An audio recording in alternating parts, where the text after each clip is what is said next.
ছেলে নিয়ে ৬ বছর সৌদি আরব ও বাহরাইনে কাটিয়েছেন সাতক্ষীরার শকর আলী। বিদেশ জীবনের শেষ প্রান্তে বুক ভরা স্বপ্ন আর হাতে নিয়ে এসেছিলেন মরিয়ম খেজুরের অর্ধশত বীজ, যা তার কাছে ছিল স্বপ্নদানার মতো।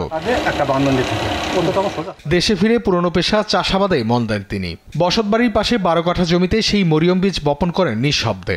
মাস দুয়েকের মাথায় মাথা তুলে সবুজ চারা, আর মাত্র ৪ বছরে সেই চারাগুলোতে ধরে মধুমাখা মরিয়ম খেজুর। আমি একটা কথা আগে বলেছি, যে সেটা হচ্ছে এই যে আমি পুরা সাতক্ষীরাকে সৌদি আরব রূপে দেখতে চাই। শুধু নিজেই নয়, আশেপাশের মানুষ, এমনকি দেশের নানা প্রান্ত থেকে আসছেন খেজুর বাগান দেখতে, কিনছেন গাছ। মানুষ খুব যত্ন করে এ জায়গায় আসে, যত্ন সহকারে দেখে। আমরাও আসি, যাই, অন্য লোকও আসে, সবাই দেখাশুনো করে, খুব ভালো। আমরা এই ফসলটা নিয়ে আশাবাদী, আশা করি আমাদের এটা এখানে এই অঞ্চলে সম্প্রসারিত হবে ইনশাআল্লাহ। এক চান্সে যদি অধিক জায়গায় কেউ করে এটা ক্ষতির সম্মুখীন হতে পারে, এজন্য অল্প জায়গায় করে যদি সাস্টেইন করে, তাহলে আমরা এটা আরও ভালো ব্যাপক হারে এটা সম্প্রসারণ করার চেষ্টা করব।